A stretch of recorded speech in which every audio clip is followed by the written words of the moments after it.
Good morning student. Online classes में Vinayak school की ओर से आप सबका स्वागत है। आज हम पाठ 4 सांवले सपनों की याद को पढ़ेंगे, जिसके लेखक है जाबिर हुसैन। कौन है बेटे? जिसके लेखक है जाबिर हुसैन। जाबिर हुसैन जिनका जन्म 1945 में गांव नौनही, राजगीर, जिला नालंदा, बिहार में हुआ। जाबिर हुसैन का जन्म कहाँ हुआ? बिहार में। जिला कौन सा है? नालंदा। गांव कौन सा है? नौनही, राजगीर। कब हुआ? 1945 में। जाबिर हुसैन हिंदी, उर्दू और अंग्रेजी व साहित्य के प्राध्यापक रहे। इन्हें अंग्रेजी भाषा का ज्ञान भी था, उर्दू भाषा का ज्ञान भी था और हिंदी भाषा का भी ज्ञान था।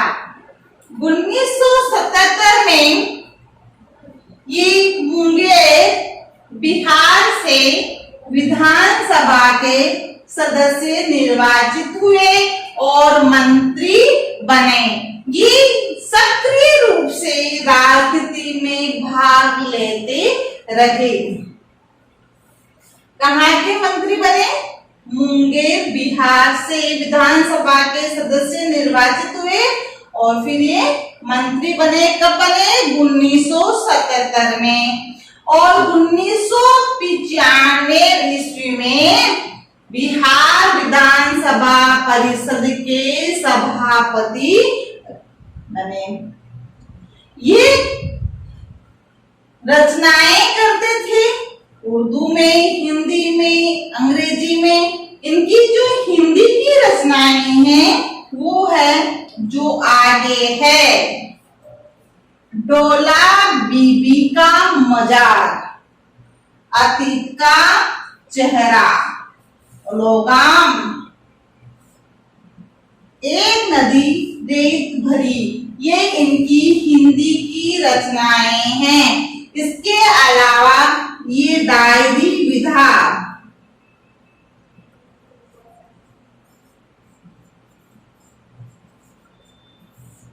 विधाता भी इन्हें जो है एक ज्ञान था। डायरियां ये लिखते थे और डायरी, ये जो अपना पाठ है सालिम अली का स्मरण करते हुए लेखक ने उनका डायरी में व्यक्ति चित्र जो है खींचा है। ये डायरी शैली में लिखा गया एक संस्मरण है। ये पाठ 1987 में प्रसिद्ध पक्षी वैज्ञानिक सालिम अली की मृत्यु के तुरंत बाद जो है उनकी याद में डायरी शैली में संस्मरण लिखा गया है और लिखने वाले हैं जाबिर हुसैन। हमने सांवले सपनों की याद ये पाठ जो है पेज नंबर 43 तक जो है 2 पैराग्राफ पढ़ लिए थे। इसमें हम तीसरे पैराग्राफ में आगे बढ़ेंगे। इसमें हमने पढ़ा था कि सालिम अली पक्षी वैज्ञानिक थे और वह पक्षियों को अपना जीवन समर्पित कर चुके थे। दूर जंगल में, वन में रहकर वह जो भीड़ भाड़ वाली जिंदगी है, हुजूम से आगे चलकर उस हुजूम को उन्होंने त्याग दिया। हुजूम का कल मैंने बताया था, भीड़ भाड़ या जन समूह को छोड़कर ये वन में चले गए थे और पक्षियों के जो है वैज्ञानिक बने। वहीं रहकर, वन में रहकर पक्षियों की जो है जानकारी हासिल करते और उनकी चहचहाट जो होती पक्षियों की, उसकी जो मधुर आवाज जो होती, उनसे उनके हृदय के अंदर जो है रोमांच उत्पन्न हो जाता था। रोमांच का सोता उठता था। उसमें हम अब आगे पढ़ेंगे। देखो पेज नंबर 43 पे नीचे की जो लाइन है वहां से हम पढ़ेंगे। पता नहीं इतिहास में कब कृष्ण ने वृंदावन में रासलीला रची थी। और सो गोपियों को अपनी शरारत का निशाना बनाया था। कब माखन भरे भांडे फोड़े थे और दूध छाली से अपने मुंह भरे थे। कब वाटिका में छोटे छोटे किंतु घने पेड़ों की छां में विश्राम किया था। कब दिल की धड़कन को एकदम से तेज करने वाले अंदाज में बंसी बजाई थी और पता नहीं कब वृंदावन की पूरी दुनिया संगीतमय हो गई थी। इसमें भगवान श्री कृष्ण के बारे में बताया है कि भगवान श्री कृष्ण ने जो है गोपियों के अपने रास में जो है विलीन कर लिया था और मधुर संगीत से जो है वृंदावन की पूरी दुनिया को संगीतमय बना दिया था और उन सब के दिल की धड़कन में एकदम तेज गति से जो है उनकी बंसी की आवाज थी वह बस गई थी। पता नहीं ये सब कब हुआ था, लेकिन कोई आज भी वृंदावन जाए तो नदी का सांवला पानी, काला जो पानी है वहाँ जो यमुना नदी उसका पानी कैसा है, सांवला है। सांवला पानी उसे पूरे घटनाक्रम की याद दिला देगा। आज भी यदि कोई वृंदावन जाए और उस सांवले पानी को देखे तो पूरी याद आ जाएगी। पता नहीं कब जब वो समय था जब श्री कृष्ण ने जो है कालिया नाग का दमन किया था, वहां गोपियों के साथ रास रचाया था, मधुर संगीत में जो बंसी बजाई थी, उन सब की घटना याद आ जाएगी। हर सुबह सूरज निकलने से पहले जब पतली गलियों से उत्साह भरी भीड़ नदी की ओर बढ़ती है तो लगता है जैसे उस भीड़ को चीरकर अचानक कोई सामने आएगा और बंसी की आवाज पर सब किसी के कदम थम जाएंगे।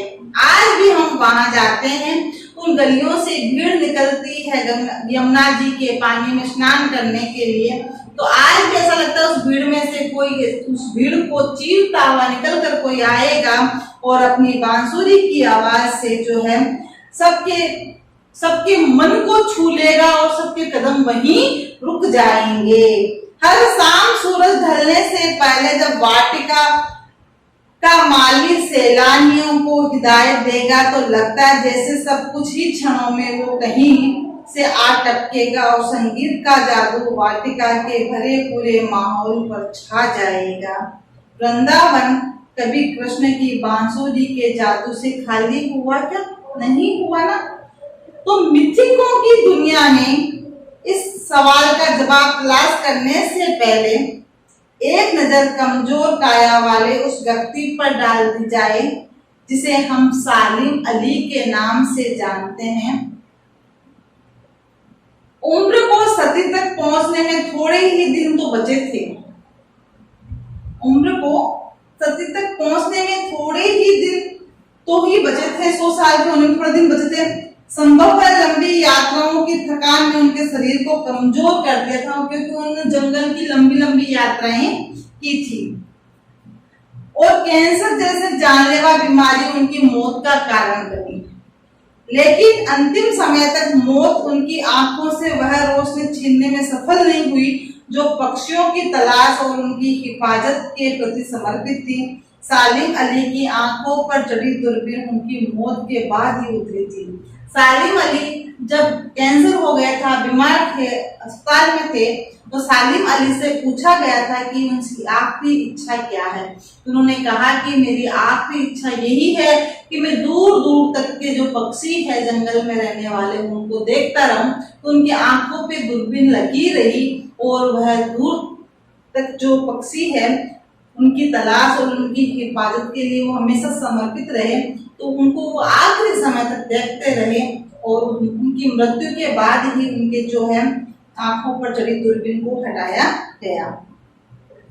उन जैसा बर्ड वॉचर शायद ही कोई हुआ होगा, लेकिन एकांत क्षणों में सालिम अली बिना दूरबीन भी देखे गए। बिना दूरबीन एकांत में हमेशा पक्षियों के साथ बिना दूरबीन के भी रहे हैं।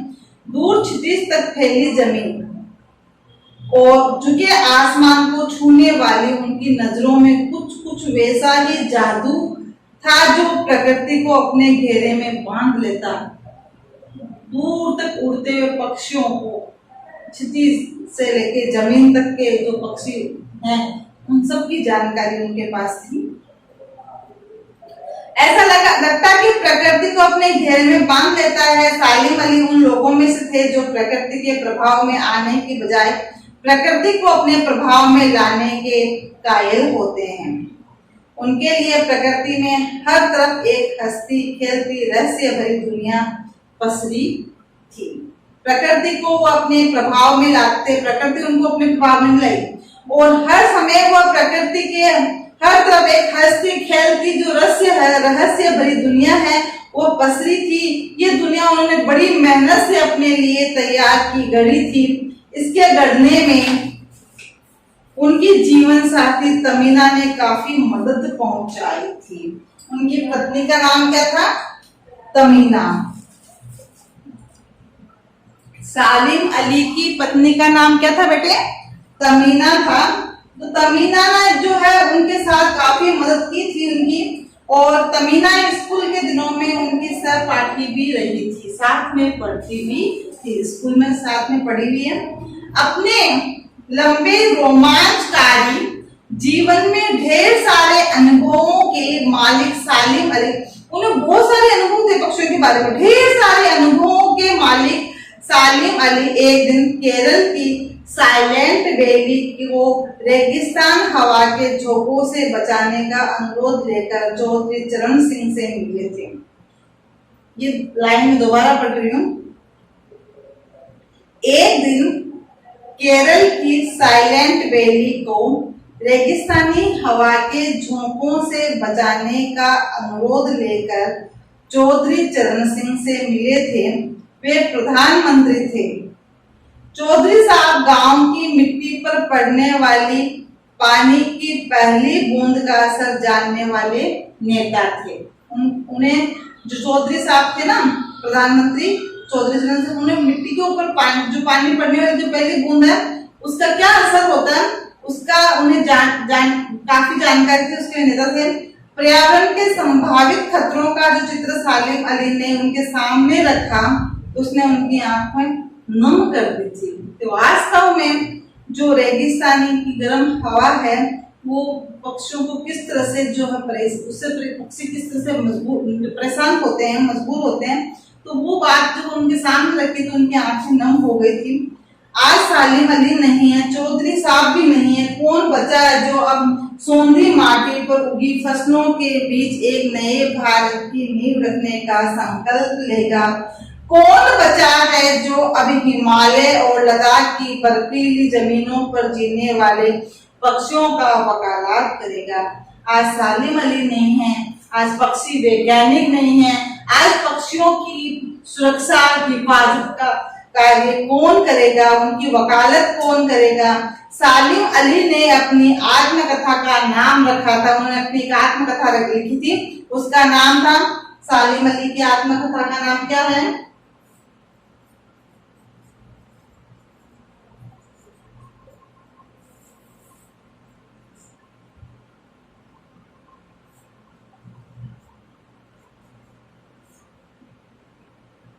Fall of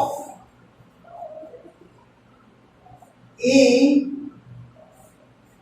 sparrow। सालिम अली की जो आत्मकथा है उसका नाम क्या है बेटे? Fall of A sparrow. मुझे याद आ गया, टी.एस. लॉरेंस की मौत के बाद लोगों ने उनकी पत्नी फ्रीडा लॉरेंस से अनुभव किया कि वह अपने पति के बारे में कुछ लिखे। फ्रीडा चाहती तो ढेर सारी बातें लॉरेंस के बारे में लिख सकती थी, लेकिन उसने कहा मेरे लिए लॉरेंस के बारे में कुछ लिखना असंभव है। मुझे महसूस होता है मेरी छत पर बैठने वाली, ये उन्होंने जिस लॉरेंस के बारे में इसलिए बताया कि जिस प्रकार उनकी पत्नी ने कहा लॉरेंस के बारे में बताना मुश्किल है, वैसे ही पक्षियों के बारे में बताना मेरे लिए भी क्या मुश्किल है। मुझे महसूस होता है, जो है सालिम अली कह रहे हैं, मुझे महसूस होता है मेरी छत पर, उनकी छत पर बैठने वाली गोरैया जो है लॉरेंस के बारे में ढेर सारी बातें जानती है, मुझसे भी ज्यादा जानती है। वो सचमुच इतना खुला खुला और सादा दिल आदमी था। मुमकिन है लॉरेंस मेरी रगों में, मेरी हड्डियों में समाया हो, लेकिन मेरे लिए कितना कठिन है उसके बारे में अपने अनुभवों को शब्दों का जामा पहनाना। मुझे यकीन है मेरी छत पर बैठने वाली गोरैया उसके बारे में और हम दोनों ही उसके बारे में मुझसे ज्यादा जानकारी रखती है। कहने का मतलब यहाँ है, वो पक्षी वैज्ञानिक है, उन्होंने कहा कि जितनी समझ जो बुद्धि है मनुष्य में होती है, उतनी ही जानकारी, उतनी ही समझ जो है पक्षियों में होती है। जब लॉरेंस की मृत्यु के पश्चात फ्रीडा से उसे पूछा गया लॉरेंस के बारे में, तो यहाँ बताया जा रहा है कि लॉरेंस की जो है पक्षियों, वो पक्षी वैज्ञानिक थे और वो भी जो है पक्षियों से प्रेम करते थे। तो उनकी छत पर एक गोरैया बैठती थी, वो उतना प्रेम करते थे गोरैया से कि उनकी पत्नी जो फ्रीडा है वो उनके बारे में इतनी ज्यादा जानकारी नहीं दे सकती। उससे ज्यादा जानकारी कौन दे सकती है? उनकी छत पर बैठने वाली एक गोरैया। और हम दोनों ही के बारे में मुझसे ज्यादा जानकारी रखती है। हम दोनों कौन? फ्रीडा और सालिम अली से ज्यादा जानकारी किसके पास है? गोरैया के पास।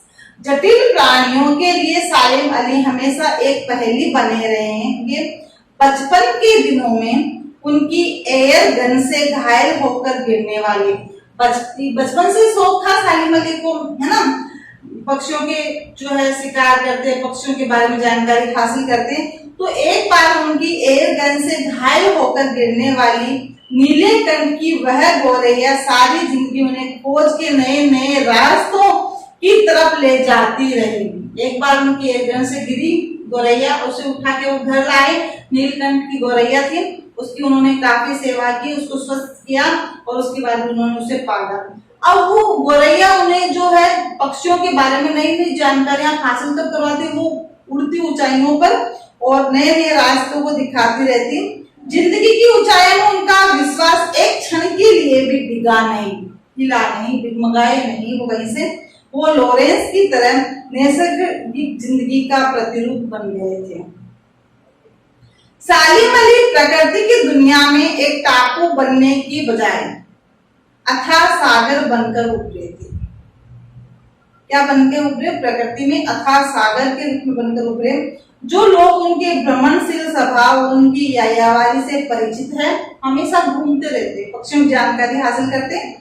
उन्हें महसूस होता है कि वो आज भी पक्षियों के सुराग में ही निकले हैं और बस अभी गले में लंबी दूरबीन लटकाए और जो है पक्षियों की खोज करते हुए पक्षियों की खोजपूर्ण नतीजों के साथ लौट कर आएंगे। जब तक वो नहीं लौटेंगे या नहीं लौटते, क्या उन्हें गया हुआ मान लिया जाए? मेरी आंखें नम है सालिम अली, तुम लौटोगे ना। आज उनके व्यक्ति चित्र खींचा है संस्मरण का, किसने खींचा है? जाबिर हुसैन ने। तो आज उन्हें विश्वास नहीं होता कि सालिम अली उन्हें जो है छोड़कर चले गए हैं। आज भी ऐसा लगता है कि वो पक्षियों की जो है खोज करने के लिए गए हैं और अपनी दूरबीन को अपनी आंखों के आगे लटकाए हुए जो है लौट कर आएंगी और पक्षियों की जानकारी लेकर लौट कर आएंगे, खोजपूर्ण नतीजों के साथ लौट कर आएंगे। इस प्रकार से जो है जाबिर हुसैन ने उनके ऊपर व्यक्तित्व खींचा है। ये अपना पाठ है सांवले सपनों की याद। सांवले सपनों की याद यानी सालिम अली की याद में जो ये पाठ 1987 में प्रसिद्ध जो सालिम अली वैज्ञानिक हैं, उनकी मृत्यु के बाद डायरी शैली में व्यक्ति चित्र संस्मरण जो ये लिखा गया है।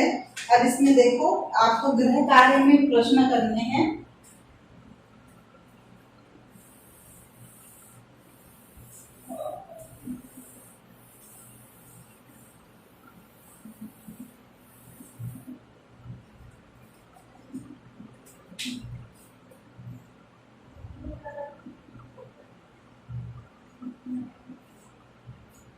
प्रश्न संख्या 1,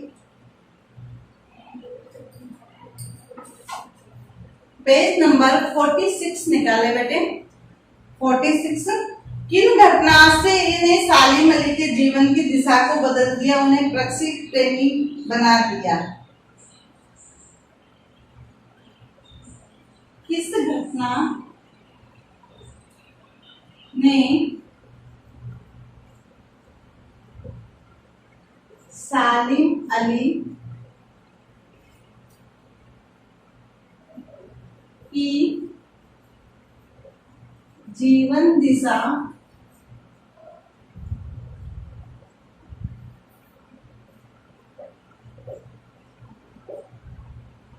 को बदल दिया?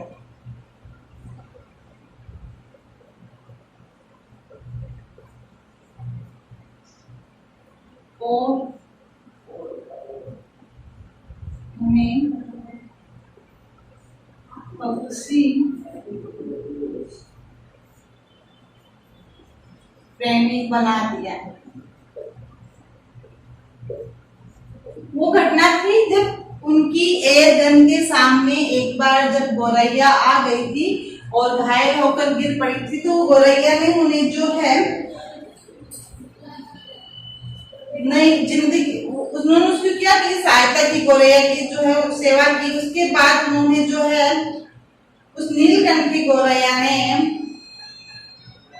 जिंदगी में उन्हें नए नए खोज करवाए पक्षियों के बारे में, और पक्षियों के लिए नए नए रास्तों की तरफ ले गए, ऊंचाई तक पहुंचाया और वो पक्षियों से प्रेम करने लगे। गौरैया की जब उन्होंने सेवा की तो उसके बाद उन्होंने जो है पक्षियों से पक्षी प्रेमी बन गए, पक्षियों से प्रेम करने लग गए।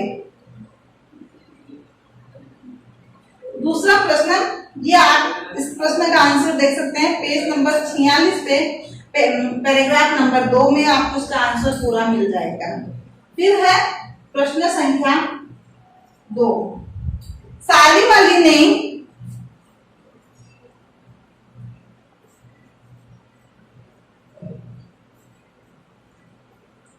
पूर्व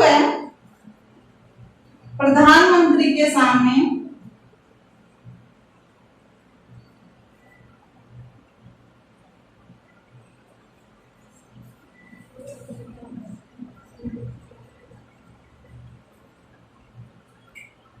पर्यावरण से संबंधित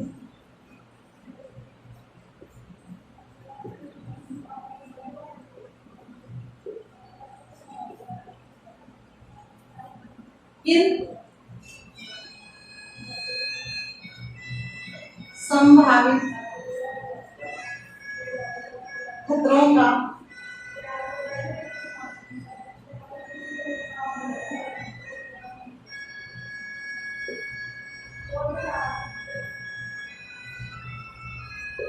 खींचा होगा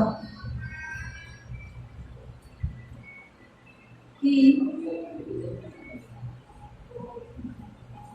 जिससे उनकी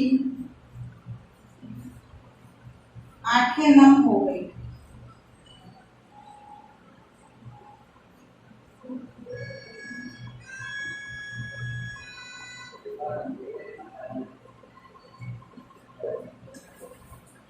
ये इसका आंसर जो है आपको पेज नंबर 45 पे देखें। 45 पेज नंबर पर सेकंड पैराग्राफ में देख लें। उन्होंने साइलेंट वैली रेगिस्तान की हवा के झोंकों से बचाने के लिए सालिम अली ने केरल की साइलेंट वैली का पूर्व प्रधानमंत्री चौधरी चरण सिंह से मिले और उनके सामने ये सारा जो है दृश्य उनके सामने रखा और मिट्टी पर पड़ने वाली पानी की बूंद का असर जानने वाले वो पहले नेता थे, तो उनसे सारी जो है उनके सामने जानकारी रखी थी और संभावित खतरों के बारे में उन्हें बताया था।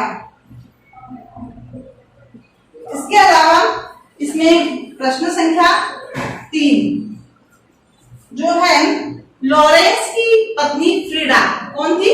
लॉरेंस की पत्नी फ्रीडा ने ऐसा क्यों कहा होगा कि मेरी छत पर बैठने वाली गौरैया लॉरेंस के बारे में ढेर सारी बातें जानती है, क्योंकि लॉरेंस भी कहते पक्षी वैज्ञानिक थे और पक्षियों से बहुत प्रेम करते थे।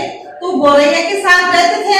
तो जो गोरैया है वो लॉरेंस के बारे में अधिक जानकारी रखती है फ्रीडा की अपेक्षा ज्यादा, क्योंकि लॉरेंस अधिकांशतः पक्षियों की जानकारी हासिल करने के लिए जंगल में रहते थे। उनके साथ जो गोरैया रहते थे, सालिम अली और लॉरेंस रहते थे, तो उनकी पत्नी से ज्यादा जानकारी किसके पास है? गोरैया के पास है। इस तरह से आपको ये 3 प्रश्न जो है करने हैं।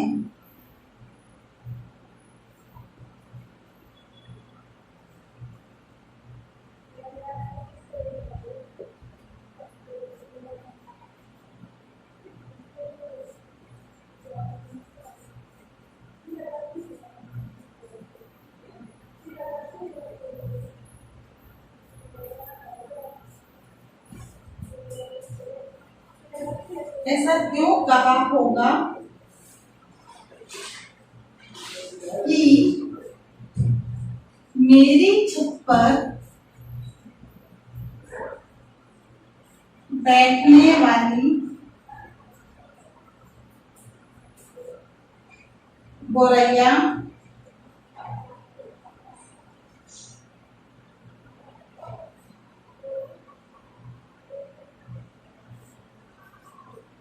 लॉरेंस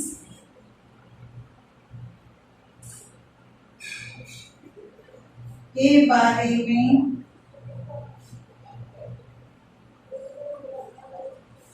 ढेर सारी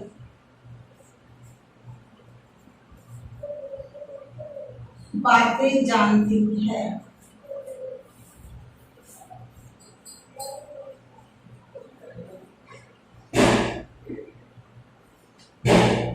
ये 3 प्रश्न आपको अपनी अभ्यास पुस्तिका में करने हैं। Thank you.